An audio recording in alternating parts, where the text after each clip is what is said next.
All right, so we got a GE refrigerator here. This is your ice maker assembly.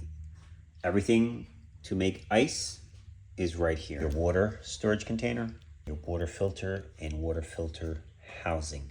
Your water valve or valves are back there. Ice maker and your evaporator and fan. Whether it's freezer or ice room fan. Your freezer has to be cold enough. If the fan is not working, this will not be cold enough to freeze to make ice. Sometimes you're wondering why it's not making ice and it's just not turned on. So we're gonna go through a couple steps to verify that your ice maker is working.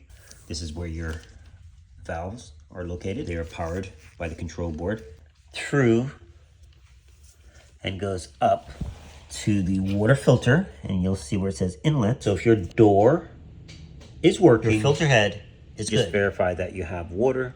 So now we need to do a quick test on your ice maker. Your ice maker valve is this guy here, the back of the fridge.